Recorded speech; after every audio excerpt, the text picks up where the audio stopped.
அனைவருக்கும் ஆனந்தமான இறைவணக்கம். ஆனந்தம் மலரட்டும், ஆனந்தொலி பரவட்டும். ஆன்மீக சிவ சொந்தங்களே, ஆனந்தொலி ஃபவுண்டேஷன் யூடியூப் சேனலுக்கு உங்களை அன்போடும் ஆனந்தத்தோடும் சிவத்தன்மையோடும் வரவேற்கின்றேன். இன்னைக்கு இந்த ஆடியோ பதிவு கொஞ்சம் அவசரமாக போடுறேன். காரணம், நாளைக்கு மகா சிவராத்திரி திருவிழா 4/3/2019. அதற்காக பிரம்மாண்டமாக ஏற்பாடு பண்ணிட்டு இருக்கிறோம். அந்த வேலையில் இருக்கிறேன். ஆனாலும் நேற்றிலிருந்து இப்போ வரைக்கும் நிறைய என் சகோதரிகள், என் தாய்மார்கள், சிவசொந்தங்கள் நிறைய பேர் ஒரே கேள்வியை கேட்டுட்ருக்காங்க. வீட்டு விளக்கான பெண்கள் 3ஆம் நாள் ஆட்சி சாமி, 2ஆம் நாள் ஆட்சி சாமி, 5ஆம் நாள் ஆட்சி சாமி அப்படின்னு சிவராத்திரி கொண்டாடுறது எப்படி சாமி அப்படின்னு ரொம்ப வருத்தப்பட்டு கேட்டுட்ருக்காங்க. அவங்களுக்காக ஒரு மாற்று ஏற்பாடு சொல்கிறதுக்காக சரி இந்த ஒரு ஆடியோ போட்டுடலாம் அப்படிங்கிறதுக்காக இந்த பதிவு. அதற்கு முன் ஒரு அன்பான வேண்டுகோள், என்னை தொலைபேசியில் தொடர்பு கொள்ள வேண்டும் என நினைப்பவர்கள் காலை 10 மணி முதல் மாலை 5 வரை மட்டுமே தொடர்பு கொள்ளுமாறு அன்போடு கேட்டுக்கிறேன்.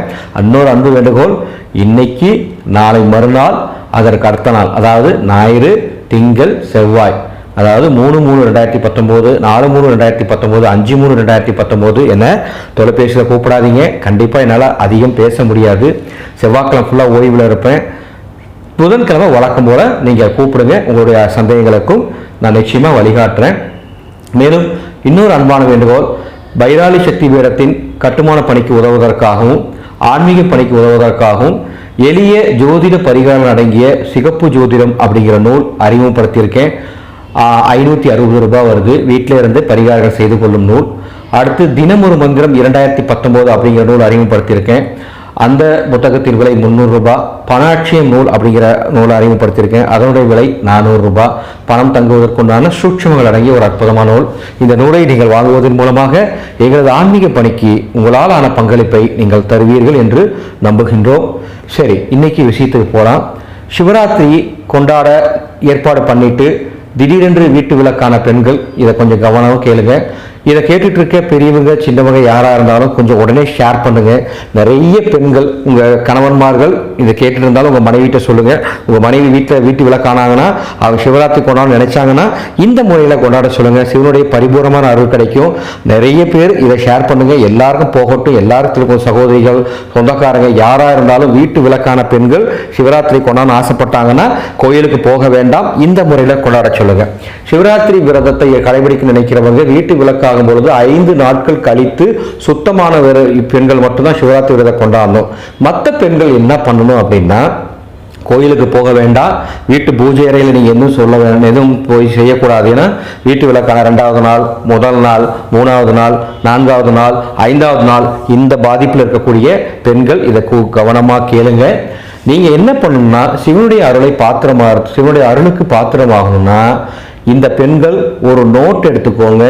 ஒரு நோட் எடுத்துட்டு, அதாவது எந்த விரதம் நீங்கள் கடைபிடிக்க வேண்டாம், சாப்பிடாம இருக்க வேண்டாம், நல்லா சாப்பிடுங்க, அரை வயிறு சாப்பிட்டுக்கோங்க.